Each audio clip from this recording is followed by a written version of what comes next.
Okay, everyone, go ahead and please get seated. We're going to start this show and try to stay on time, but there's a lot of friends and familiar faces here, and we certainly want to try to get everybody in and get this thing going in a way that we can uh, talk about the report, let Rich discuss what he wrote in the report, and also hear the opinions and views of all the people that are gathered here today in this room. There's a lot of brain power in this room, by the way, a lot of good strategic thinking on the Baltics. My name is Glenn Howard. We're here today to have a discussion about Richard Hooker's new report, New Perspectives on How to Defend the Baltics. This has been a love affair of Rich's that he's been working on. Some of you have participated in some of his events and contributed to the intellectual development of this report. We're also honored to have a co-sponsor. The Oxford Changing Character War is here today, and we have Dr. Robert Johnson that's also participating. And the report by Rich, if you haven't gotten a copy, please pick one up. How to Defend the Baltics. He's using his writer's name of R.D. Hooker, so don't let that confuse you. What Rich has done with this report is that since at least 2014, the U.S. national security strategy and almost every major U.S. think tank has called attention to the North Atlantic Treaty Organization's eastern flank. There, some of NATO's newest and smaller member states have long been threatened by an aggressive and revanchist Russian Federation. In particular, the three Baltic states, Estonia and Latvia, and Lithuania, face powerful Russian forces, the armies, and also modest defense budgets. Despite presidential guidance contained in U.S. national security strategy, these frontline countries remain all but defended. For Vladimir Putin, the prize is tempting, an opportunity at very low risk to seize NATO territory, fracture the alliance. As an urgent priority, Washington, as leader of NATO, should take on defense of the Baltics as a critical priority. Indeed, without effective defense, there can be no effective deterrence. In his report, Dr. Hooker, who is now a Jamestown Distinguished Senior Fellow, is a longtime defense scholar and Theodore Roosevelt Chair in National Security Affairs at NDU, National Defense University. And in the report, he lays out the military unit's force structure along with changes to alliance command and control that would be needed to prevail in case Russia were to spark hostilities in the Baltic states. This report is certainly a must-read for all U.S. and NATO defense policymakers, military planners, as well as on-the-ground commanders who are daily tasked with the responsibility of ensuring credible defense and deterrence on the alliance's northeastern flank. In the report, Rich Hooker identifies the threat, the strategic imperative, the campaign design, and also the warfighting campaign. If any indication of our report being downloaded over 1,000 times within 2 days is a sign that this report is certainly making a contribution, it's certainly something that we need to highlight and certainly explore and discuss in greater detail. So on that note, I will have Rich come to the podium. Key point about Rich, if you didn't know it, he has served in 4 different White House administrations. And he's a graduate of the U.S. Military Academy, class of 1981. Rich, the floor is yours. Go Army. Okay, thank you. Well, after that introduction, I'm a little bit tempted to say you've covered all the high points and maybe we should just go to questions, but I'll try to make a few comments on the paper. First of all, I'd like to thank you all for coming today. A number of you that are in this room, as Glenn mentioned, have contributed greatly to the paper or to my thinking on the paper or to the work that I've done on this topic really over the last 4 or 5 years in some depth. I'd like to start out by highlighting what I think are sort of 3 areas of analysis here that I feel ought to be addressed. I'm not going to spend too much time on the topic of Russian capabilities and Russian intentions. Glenn just alluded to them. They're covered in some detail in the paper, which is a fairly lengthy paper.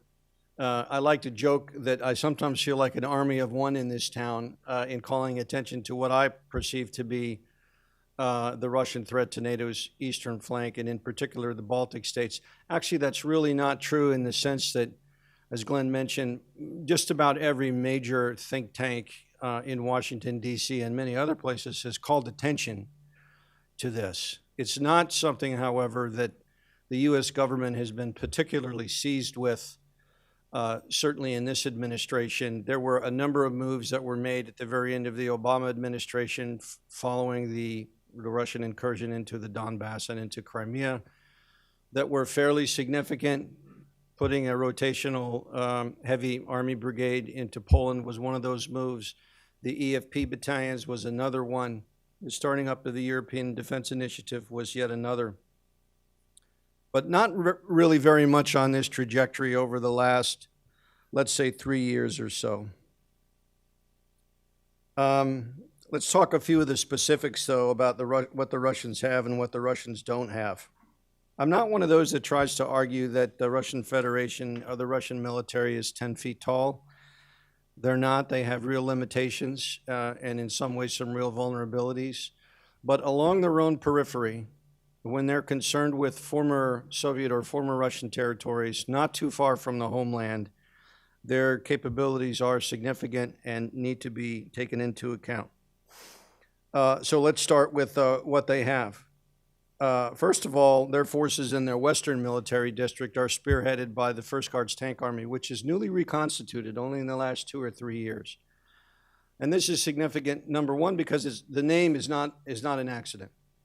Very famous formation from the Second World War, and it is a tank army. Maybe not a tank army as we understood it during the Cold War, but as much of a tank army as the Russian army has in its force structure today. It's an offensive formation, and it's sizable, and it's powerful, and it can move relatively quickly, and it has a priority in terms of quality of equipment and quality of manpower. So that was done for a reason, I argue. Russian ground forces can bring up to about 30 maneuver battalions and about 25 artillery battalions in the first 30 days of a potential conflict. That's a very significant force, and I would draw your attention to the ratio of maneuver units to artillery units. So the Russian military, the Russian land force anyway, really fights in a way, it maneuvers to position itself for fires instead of the other way around. And that's something that a lot of Americans, even American experts, don't really fully understand. They're opposed by about 12 Baltic infantry battalions. Almost all of those are light. And then 3 NATO, what I would call tripwire battalions, EFP battalions, which are significant in a number of ways, but have very limited combat capability. Meanwhile, the key allies cannot respond in strength for some 3 to 4 months. So what you have here is a Russian military which is clearly capable of moving in strength rapidly across the NATO border, the border with the Baltic states, and then the great powers of NATO not being in a posture or a position to respond for some months. That clearly doesn't adduce to good deterrence, quite the reverse. NATO's deterrence posture is therefore inadequate and I could contend badly in need of repair. Against this background, Russian intentions are manifested by years of disinformation, propaganda, subversion, by outright aggression in Georgia, Crimea, and the Donbass, as well as in Syria, by a military buildup of impressive proportions in Western Russia, and by Putin's actual rhetoric, which constantly trumpets Russia's right to intervene abroad on behalf of ethnic Russian minority populations. Those exist in strength in Estonia and Latvia, and to a lesser extent in Lithuania, of course. And this buildup and this recent repeated aggression is discounted, frankly, by many who should, in my humble opinion, know better. So the paper calls for stronger deterrence and stronger defense in the Baltic region as an urgent priority. This encompasses, I think, 3 dimensions. The first is to set the theater. And by that I mean in areas of command and control, theater air defense, long-range fires, military mobility, prepossession equipment, and logistical infrastructure. Now, I do note that since the advent of EDI, of the European Deterrence Initiative, we have made investments in some of those areas and made moves in some of those directions, but as the paper spells out, there's much more that needs to be done. The readiness of Baltic and NATO forces is another key imperative. The need to increase the capability and readiness of those forces and the reinforcing NATO forces in particular from some 3 to 4 months to 3 to 4 weeks. Specific recommendations include the following.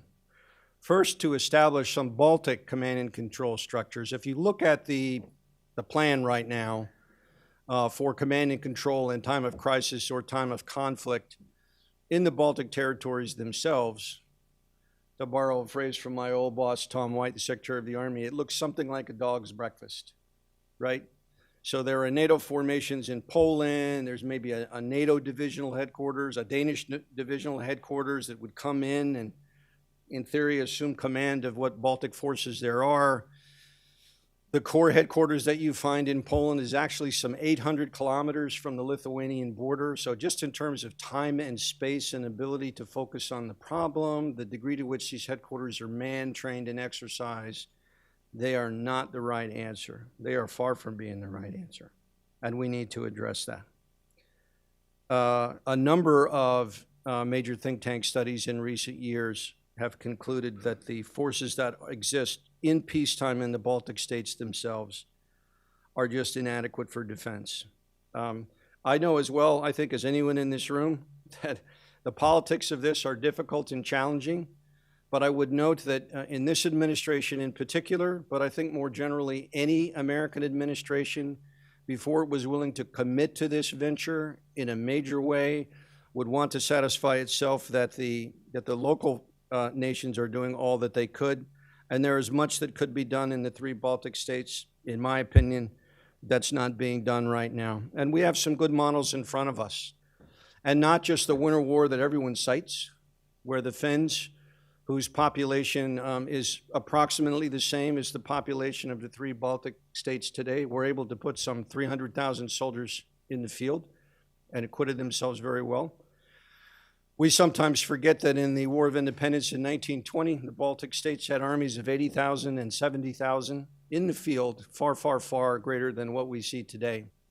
So I don't think these projections are unrealistic, but to, in a sense, earn or deserve the help of the rest of the alliance and of the United States in a time of crisis, I think it's important for the Balts to do more.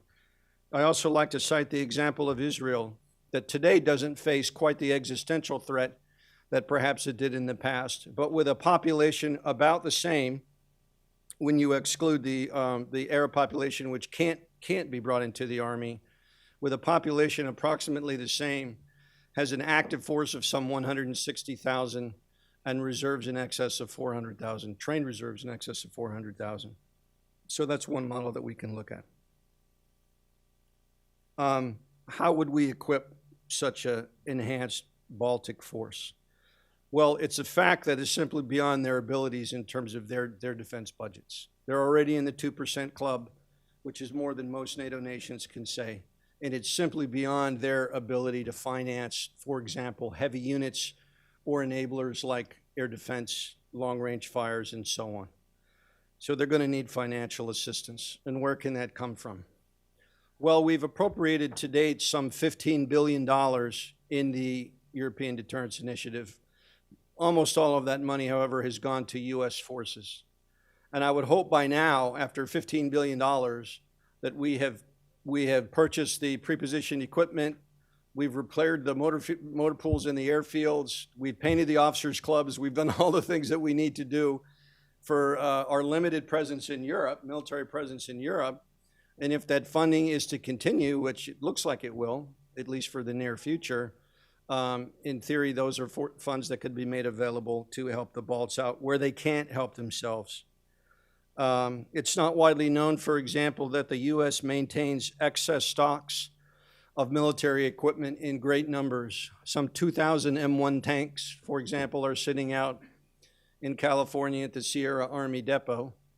Last year, we gave Morocco 162 M1A1 tanks as excess defense articles. We just signed them over to the Moroccans, an almost equivalent number of M2 Bradley fighting vehicles, M109 self-propelled howitzers, and much else besides.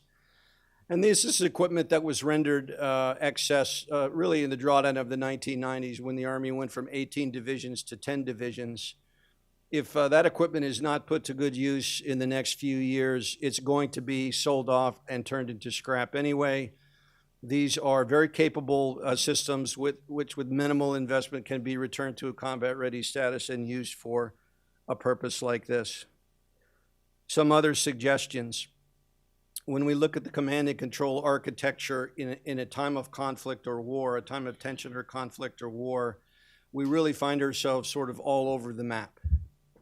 So many of the structures that we say on paper would fulfill this role simply can't in the near term. For example, we will often read in Nato publications that the four-star joint headquarters that would command and control NATO forces in a scenario like this is the Joint Force Command at Brunssum, which is currently commanded by a German four-star.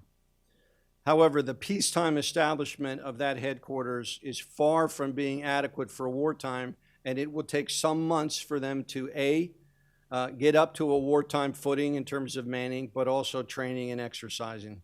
So they're just not fit for purpose right now. The same is true of the NATO LANCOM headquarters, and the same is true of the Multinational Corps headquarters, which is in Poland right now.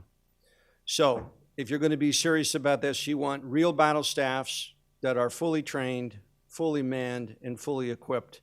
And that means a pretty advanced signals and communication architecture and ISR architecture to begin with. Now, those formations exist.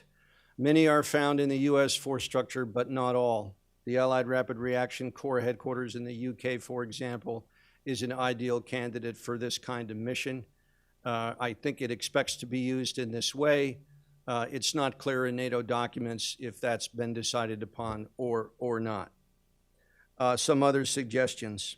Most of the preposition equipment that we have on the ground in Europe right now to outfit reinforcing units, which would be flown in from the United States, is located so far from the scene of action that it can't really make a difference. So another interesting fact of this conversation is that if you look at much of the material that's written about it, it ignores some very basic just time and distance calculations that should be second nature to a trained military planner. So for example, for an American Army brigade to fly into the Netherlands, fall in on prepositioned equipment, and then try to move across Central and Eastern Europe to, let's say, the Lithuanian border, is a very significant undertaking. And it can't happen in a matter of a few days. It just can't. So military mobility is a big part of this challenge. Do we have highways which can stand the weight of these heavy armored vehicles? Do we have bridges? Do we have traffic control sorted out in advance? Do we have agreements in place so that we can cross borders quickly in a time of crisis? Many of you are experts in this field and you know what I'm talking about, and the answer is no. We haven't made these arrangements. I went to a conference about 6 months ago at the Atlantic Council where we went over this again in some detail. And my only offering in that conversation was, we're all in agreement on this, as we were in 2018, 17, 16, 15, and 14. Maybe we should just stop having conferences and stop talking about it and actually start doing something on the ground about it. If we're serious about deterrence on the eastern flank, because what is really the alternative?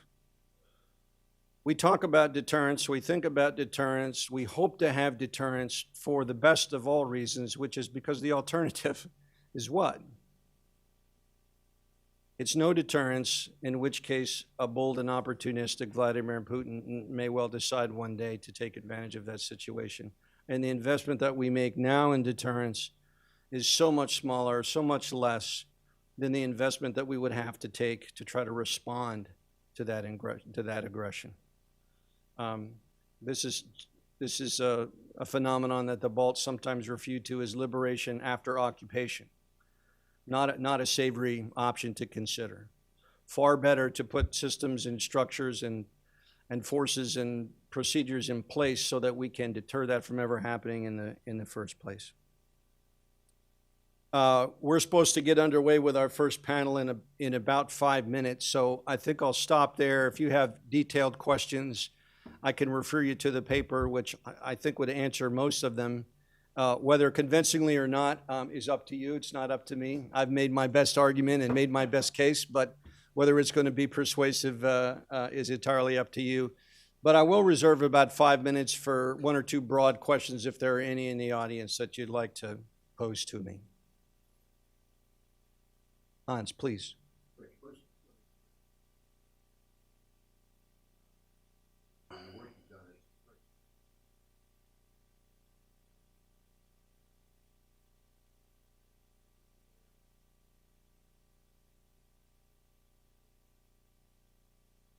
Thanks for that.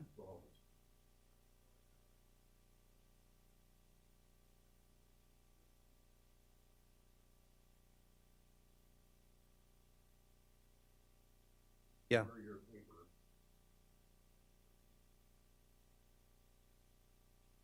Yes. Now, that is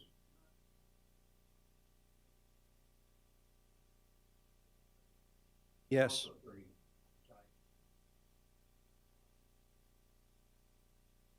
Yes. So,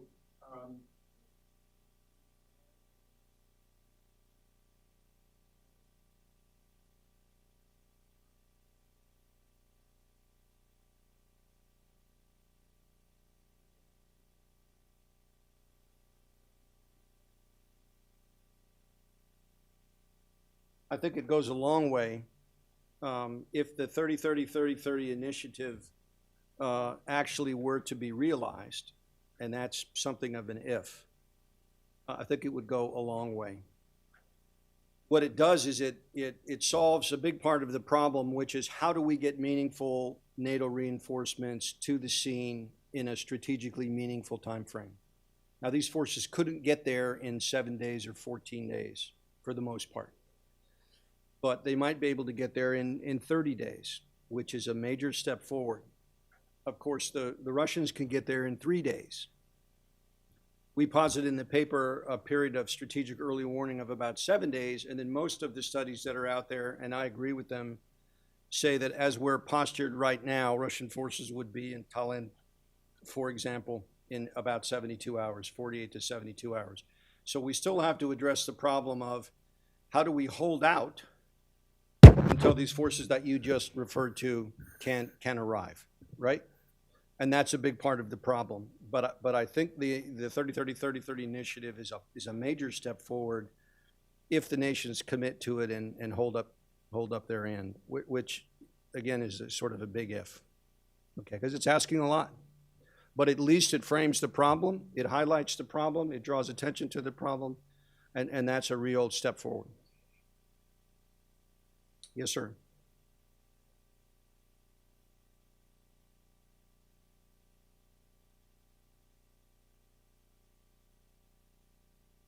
Nice to see you.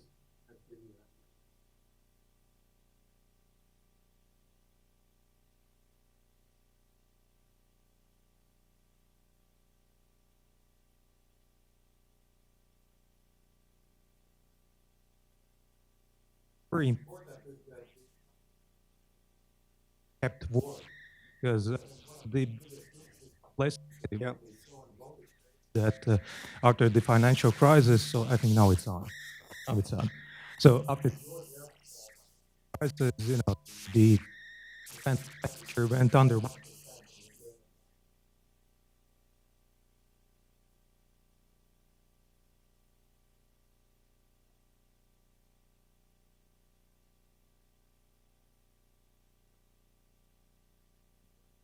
I got it.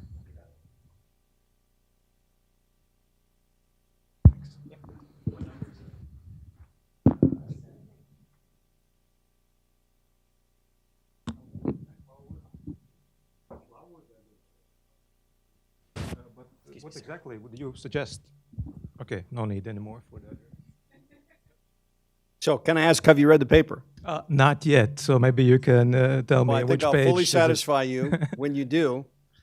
Very, very quickly, what I'm calling for is to increase the size of the brigade-sized forces that are in Estonia and Latvia to a small division of 2 brigades, one of which is heavy and one of which would be motorized. And that's well within the demographic capability of those 2 nations. Lithuania, which is a larger, wealthier nation, I call for that force to grow to a full division strength of 3 brigades. 3 brigades. Historically, as I mentioned in the War of Independence, those nations had far larger forces. The Finns were able to generate far larger forces. I want to be careful how I say this. When I talk to my Baltic colleagues and friends, they like to cite the reserve forces, and reserve forces are an important part of this answer, and they're an important part of any nation's defense. The idea, though, that reserve forces are somehow analogous to, the same as, possess more or less the same capabilities as your full-time active duty forces is an idea which really has to be challenged or questioned. It's just not the fact. So if you're going to defend your national existence, your sovereignty, your territory, your first line of defense are your professional, trained, full-time forces, and a single brigade is not going to go very far, especially when it's not armored, it's not particularly mobile, and it's weak in artillery and air defense.